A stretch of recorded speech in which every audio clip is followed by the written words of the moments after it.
So thank you very, very much for those who are still in here on this exciting Wikidata workshop.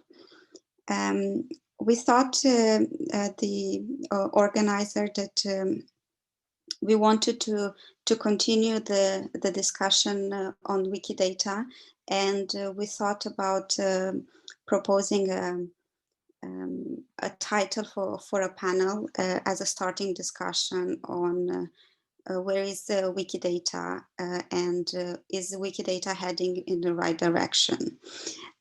We have 5 amazing panelists who are here with us. And I will introduce them shortly, each of them. So we will start with Vladimir Alexiev. He is the Chief Data Architect of Ontotext. He has a PhD in Computing Science from University of Alberta, an MS in Computer Science from Technical University of Sofia, PMP certification, Project Risk and Quality Management Diploma. He has 30 years of IT experience, of which 20 years of IT project management experience and 10 years of semantic technologies experience. He joined Ontotext in 2010 and is a master level lecturer in IT project management and semantic technologies at New Bulgarian University. He is on the DBpedia Ontology and Data Quality Committee, very active in Wikidata development, like property definitions or authority dataset coreferences. He's in W3C community groups on reconciliation and RDF GraphQL bridging. He has contributed to ontology definition of ISO 25964 standard for the thesauri management, publishing the important Getty Vocabularies thesauri in Canadian heritage nomenclature for museum cataloging as logged. Our next panelist is Harmonia Amanda. Is a Wikimedian since 2008 and joined Wikidata since the first few days of this project. Since 2015, she animates monthly Wikidata Workshop in Paris.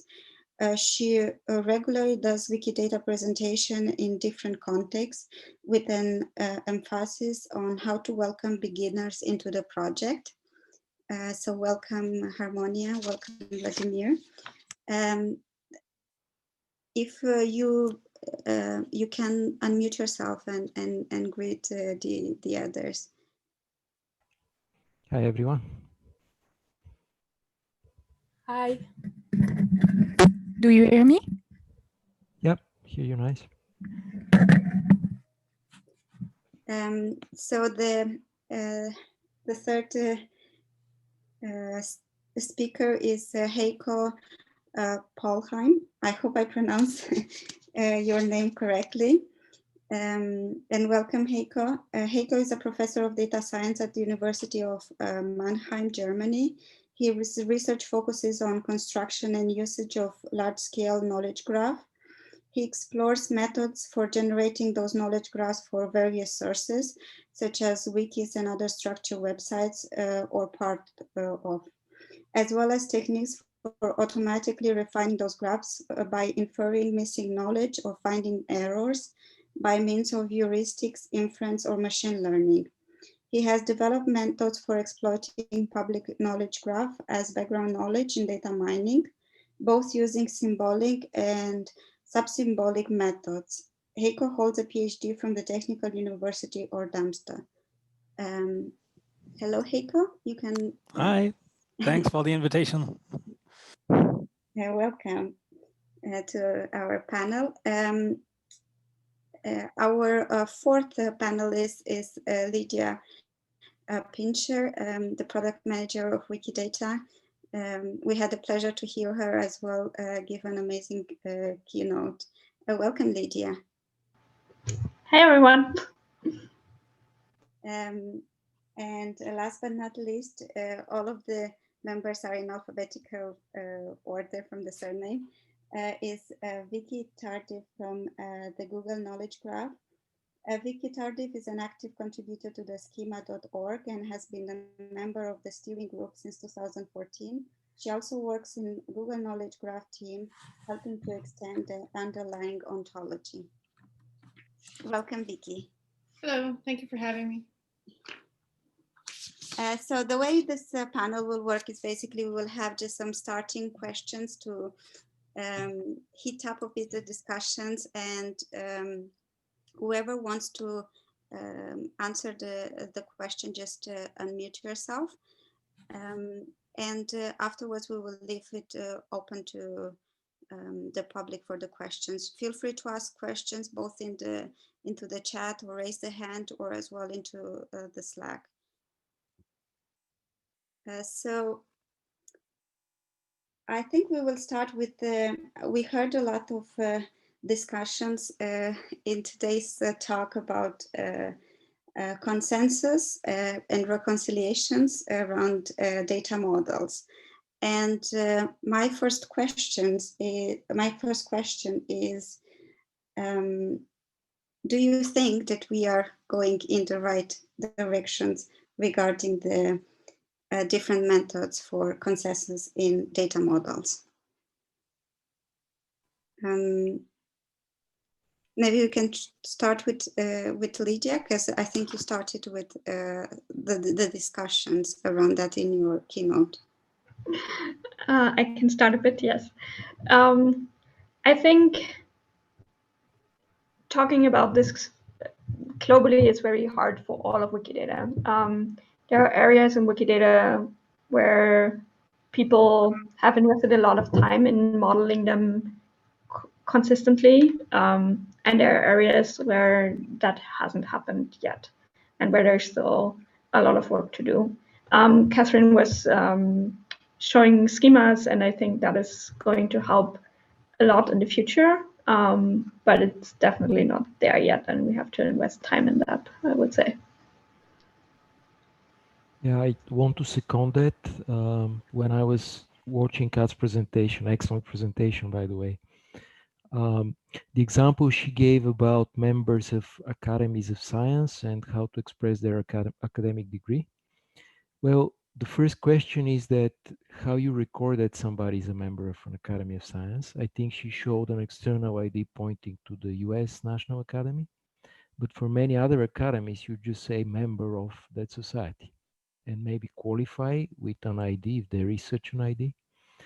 And really the question is, do we want to record only the degrees of those people? Certainly not. We want to record degrees of researchers, startup founders, even of anyone on Wikidata. And so then do you put this in the shape for human? But then the shape for human is going to become pretty huge, right? Because out of 6,000 properties in Wikidata, probably 3,000-4,000 can apply to humans. You have external IDs to all sorts of databases. You have a lot of stuff. So really, we need subshapes for views, like, I don't know, important chemists and this and that. And then really it is down to the individual Wikidata projects, like Sum of All Paintings or Wiki project on genealogy and whatever, to define the scope of data for a particular case. So I think this is the difficult part. How do you partition the 6,000 properties on Wikidata and untold number of classes, maybe over 100,000 classes, and how you communicate to people who may be in various communities at the time, who may be new to a community? How do you tell them and guide them? Well, if you're feeling that about something and some aspect of something, this is what you better fill out. But these are difficult questions because of the encyclopedic nature of Wikidata. May I also add something here? Sure. So I totally like the idea of uniform data schemas, and I see it totally appropriate when we're looking for this use case. I want to write a new data entry for an entity. What should I add there? I think it gets much more challenging with regard to the data which is already there. So there are some people have modeled the data somehow, and now there is a consensus to model it differently. So the one challenge is, what do I do with the data that is there? Should I change it so that it adheres to the new schema agreement? If yes, how do I do that? How do I define those transformations? And secondly, what does it do to existing applications who maybe expect the data to be there in the old way, which was maybe not that clean as the new schema, but this is the schema that the downstream applications have adapted to. So I think these schemas are perfectly agreeable when we're looking for the future, but it's much more challenging when we're looking at the legacy data, which is already there in Wikidata. I think you're absolutely right that it is challenging to, or that it's easier for new data.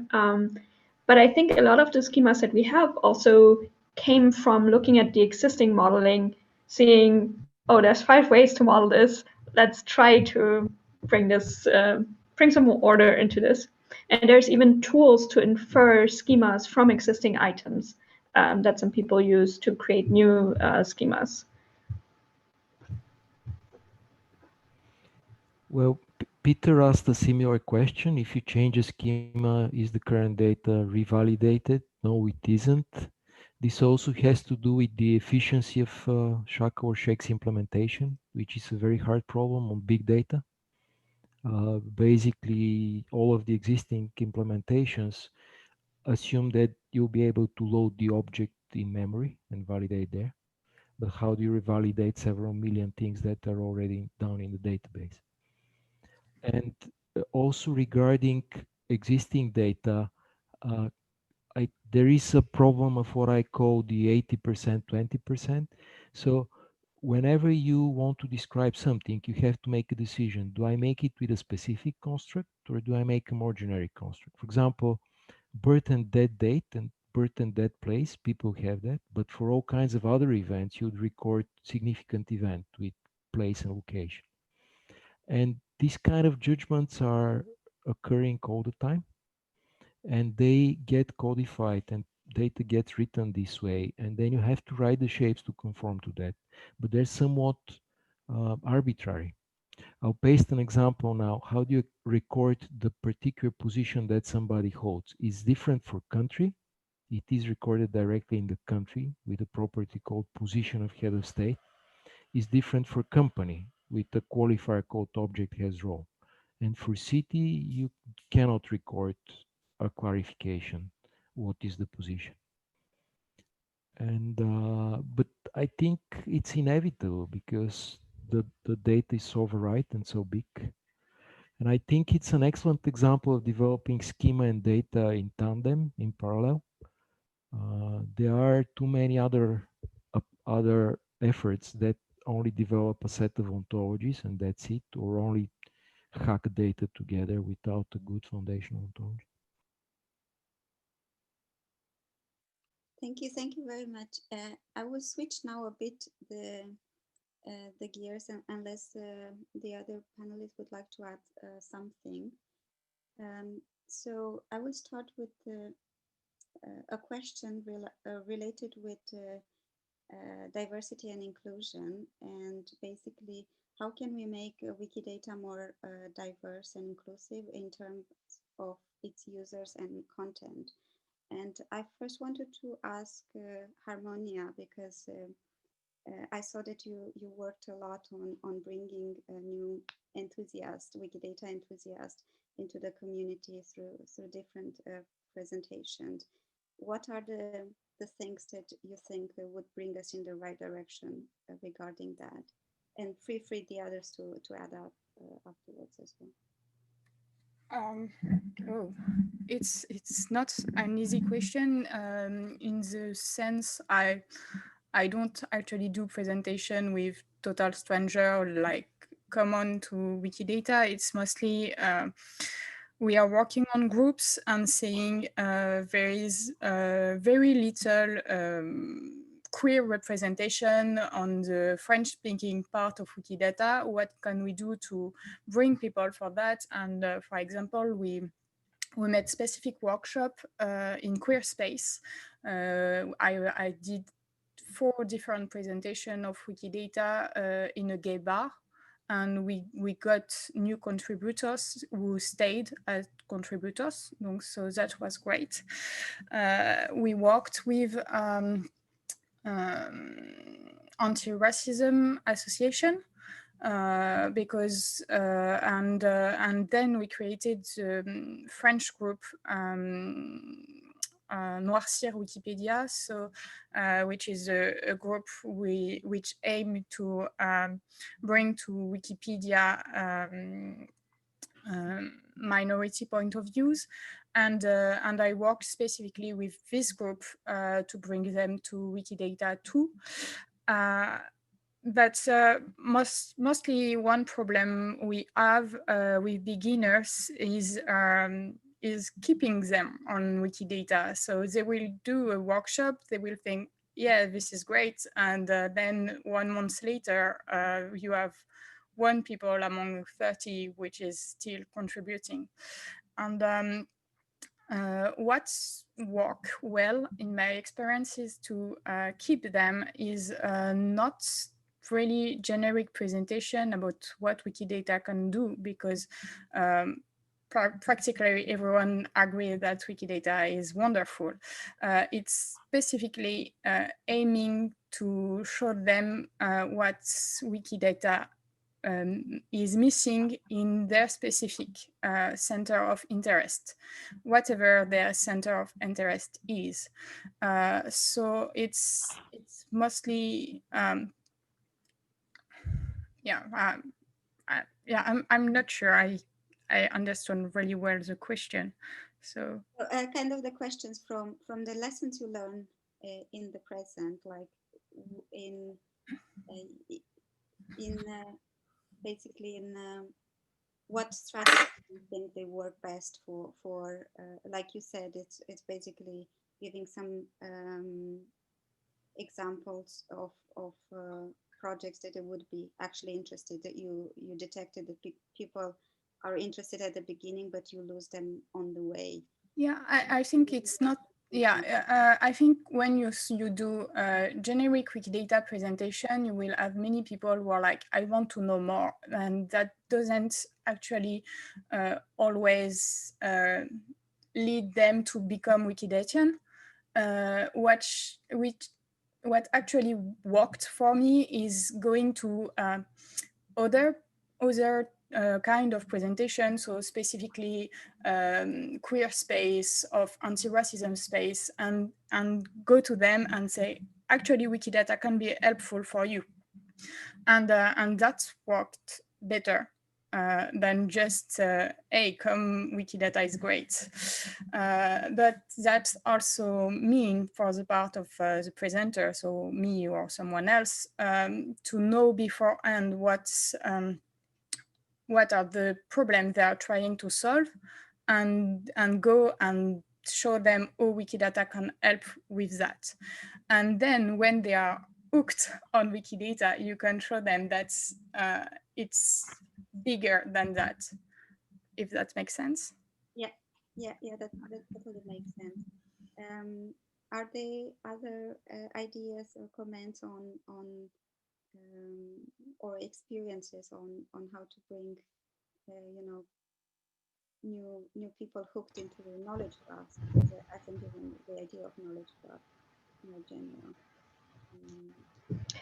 I think one thing Harmonia was saying is that we need to make it more visible to people how their contribution can make a difference, right? And I think some of the visualizations, queries, and so on that clearly show gaps that specific groups of people can help fix is a very powerful tool that we could use a lot more of. Actually, like for example, at Wikimania, so which is a big Wikimedian event, what I have done since the last 4 years is finding people speaking languages we are missing on Wikidata, because we have some big bots adding labels and description in hundreds of languages, and we have still some languages we have no native speaker who created the labels and description. So we are missing a whole part of linguistic knowledge. But mostly with Wikimedians, which are already Wikimedian and already interested by all that, are like, Wikidata is too complicated, I don't want to, and I go in with, I just want you to translate 3, not even sentences, 3 words, 3 concepts, and that will magnify exponentially the thing, because once it's integrated in script, it will just be used by millions of items, and then it will show up in info boxes, in list and everything, and then you will start. But always when I am doing a Wikimedian events, I have a list of languages, seeing the list of people attending. I know theoretically someone could help me with. And most of the time they're like, yeah, I can translate like forward, but they are not understanding all these 5 minutes they spent with me translating forward actually change millions of items on Wikidata later. And when they gave me 10 or 15 minutes, I bring them to translate this and then show them what it will do. And then they are like, oh, maybe actually that can be also useful for me and not just for you. But yeah, we still have so many small communities which are just not aware that the first step to use Wikidata for them is not that difficult. But you have to find the 15 minutes to show them that. Yeah, just follow up on this question, Harmonia. You said all these amazing things of going to the queer community and the people of color communities and so on, and people with different native languages. Where would you see the biggest need? Where is the biggest gap in the user community from your point of view, as you see a lot of different and diverse sub-communities? I think it's complicated because I have two idea. One which I do, I just spoke about, is world languages. We have whole communities of people with millions of people speaking this language and like one contributor on Wikidata.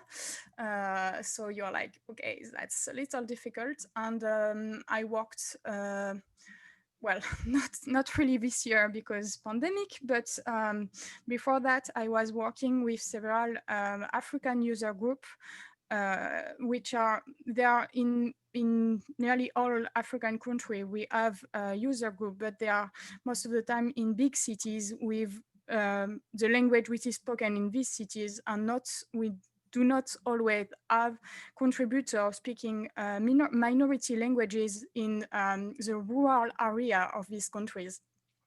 So we are working with the chapters to go and create workshops in these rural area to create local communities in these languages.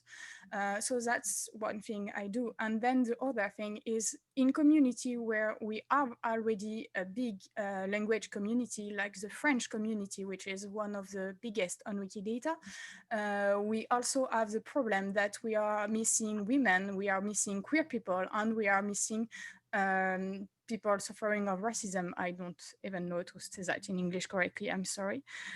So there is like, we are just missing some world countries and languages from the world point of view, and even inside of a specific language community, which we still have this gap of who is actually contributing in French in Wikidata.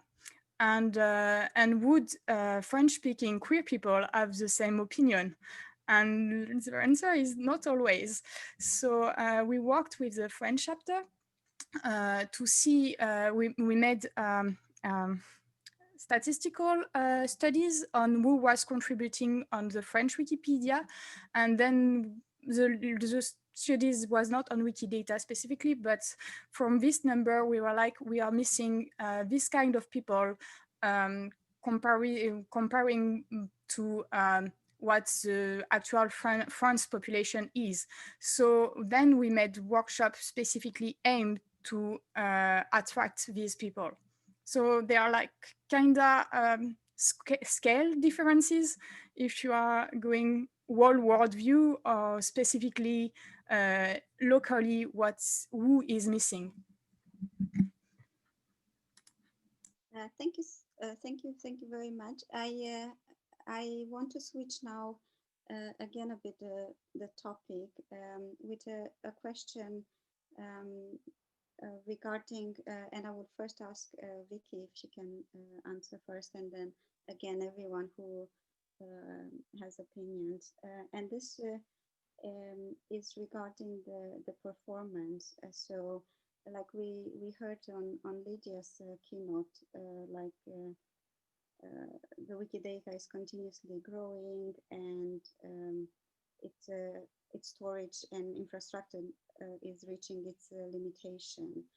And I wanted to ask, in your opinion, how can Wikidata learn from industry, and then as well, how can industry, do you think, it can give back more towards the Wikidata, like or Yeah, I think this is, as graphs grow, this is a problem everyone faces, industry and Wikidata, right? We all have this problem, and so we can learn from each other. I don't think it's a good idea for industry to be handing down something like stone tablets or something, right? That doesn't make sense. And so I think the more we communicate and share strategies, the better off we all are. You know, one of the things I've spent some time thinking about is how to, for certain types of processing, you don't need the entire graph, you need some small subgraph. So how can you break off the small subgraph and do the processing you need for that, and leaving the larger graph alone? And so some of these questions about how to do things in memory, I think, you know, as we explore that sort of idea of how you carve out, now of course it sounds easier than it is in real life, right, of how you carve the graph, but I think the more we can share those sorts of strategies, the better off we all are, both industry and Wikidata. Thank you very much, Vicki. Anyone wants to add? Vladimir, Lydia, Heiko? I don't have any solution or advice, but I want to emphasize how serious the problem of Wikidata performance is. I think it is, to some degree, falling victim of its own popularity. And this includes not just reading. There's a hard limit of 1 minute on the query endpoint, and if it can cut off your response in the middle and even make it syntactically invalid. But it also applies to data entry. I think early this year, there was a period of time where the data update rate of Wikidata was just, it took me 3 or 4 months to make 1.5 million statements about Worldcat identities. These are global bibliographic pages. So I joke that this is about 5 million times slower than a plain semantic repository. And I don't really know. I mean, I know that Wikimedia Germany is taking this very seriously. There are technical explorations whether the repository can be somehow amended, replaced. There's also the question what to do with BlazeGraph. I think there is quite serious engineering going into Wikidata in terms of uptime and performance and optimizing, for example, query suggestions, I mean autocomplete suggestions. But still, we need it much bigger than it currently is. And I don't know really what to do about it, because there's always the problem of the commons. It's free, everybody can use it, so let's go and use it. And more people use it, and then it gets harder for everyone, poorer experience for everyone. Yeah, I think that's absolutely correct. And we have to ask ourselves some hard questions. For example, the publicly accessible Sparkle endpoint that has a timeout limit of 1 minute. Is that going to be sustainable in the way we have it now? Or do we need to change something? For example, tell organizations who are the biggest users of that and who are responsible for the largest amount of traffic that they need to somehow help or run their own system. And those are all options we have, right? You made a very interesting point about slow editing. And while this at times can be super frustrating, and we would like all the data in Wikidata yesterday, there's also the social side of that growth to be kept in mind, right? If Wikidata if Wikidata grows too fast, as I was talking about earlier in my talk, and if we don't at the same time scale the social side, that leads us to a lot of problems in the future. So I think when we talk about scaling Wikidata, technically, we also at the same time need to talk about how we can scale it socially much more than it currently does. And that's an equally hard topic, unfortunately. It is, but I think that people are discussing. For example, there was the idea to dump several trade registers into Wikidata, and unless you have a strong community, there is a Wikidata project companies, but nobody there says, yes, I want this and I'll curate it and so on. But I've received maybe 1,000 thanks for these WorldCat identity pages. So it's non-controversial that this is useful data, but why do I need to look at it over the course of 4 months? It's just frustrating. And another related question is, how can Wikidata improve the collaboration with other major data holders like VIAF, for example? So uh, if you take RKD, this is the Dutch Art Institute, they have somebody allocated to watch RKD artists say this, and when people make comments and say, please merge these 2 pages or whatever. But for VIAF, I don't know whether anybody is looking. When I get a revert of one of these things, people say either this VIAF record is wrong or the WorldCat page is wrong. I collect it in a list, but nobody on the VIAF side seems to be looking at it. And this is major because there is cross-pollination of IDs from the 2 systems. People grab IDs from one and say, okay, on this VIAF page, it says that these other IDs, whatever. But then how do you mark when some VIAF ID is wrong, not to copy it again and again? And even more when people start proliferating facts like birth dates and death dates and so on.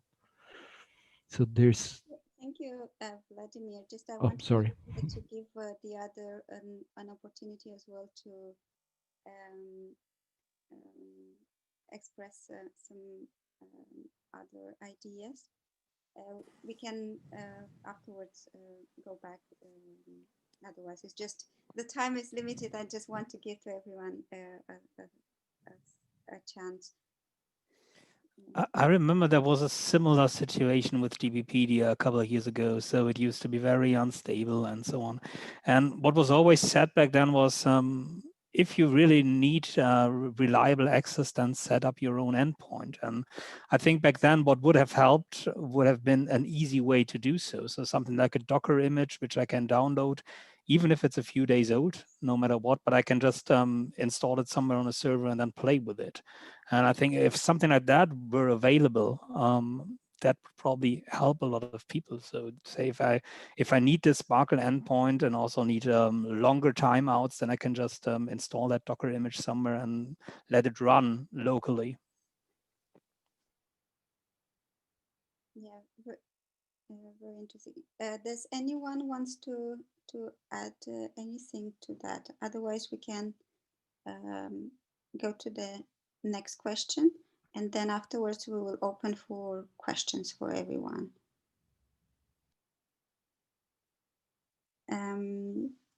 So I think I wanted to end, I think, with a burning questions, a question regarding, you mentioned, Lydia, in your keynote about vandalism, and here is it's regarding how can we have Wikidata bias-free and as well like fake news or fake facts or fake statements free. What do you think it's and this is a question like both for Vicki, Heiko, and anyone else who would like to add to it. How can we help to Wikidata for the going forward in terms of fighting the vandalism, the intended one and as well the unintended one? I saw, Heiko, that you were working on detecting errors in knowledge graphs, right? Yeah, right. But I think these techniques that we have there, my feeling is that they are not capable of capturing these subtle vandalism things. So they are looking more for things that that look inconsistent or implausible. But I think these typical vandalism issues, they occur when something actually somebody enters something which actually sounds plausible, right?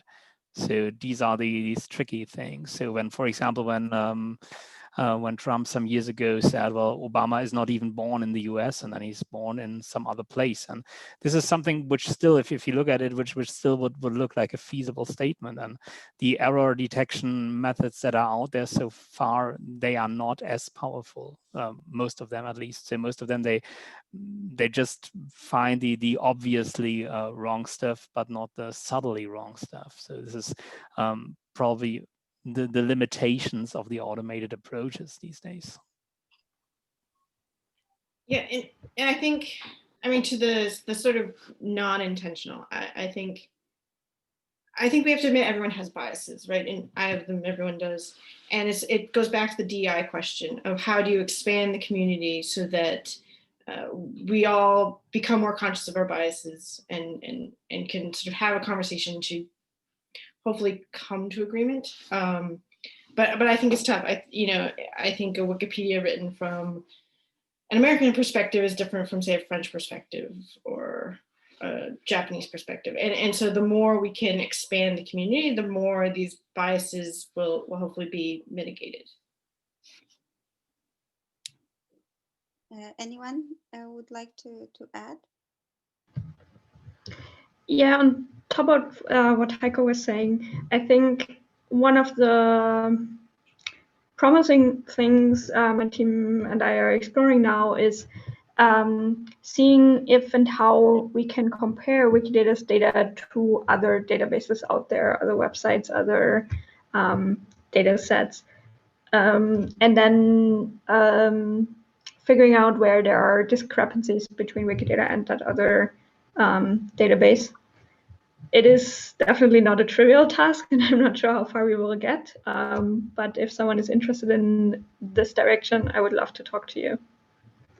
And there's also an active fact checker community in the schema.org community around this. So, the more we can bring those communities together, I think the better off everyone is. I think this is both good and bad about Wikidata. I think Wikidata is usually so accurate that most other people would use Wikidata as a sort of ground truth data set. And it's hard to find something which is actually more accurate than Wikidata. Yeah, that's a good point. Even if you ask then annotators or they would usually, use Wikidata. Yeah, and then they would look at Wikipedia maybe, but that's it. And so these are like the things considered at least a silver standard in most cases. Thank you so much. I think we will go now through the questions. I see that there is a lot of discussions happening. I will just post stop the recording.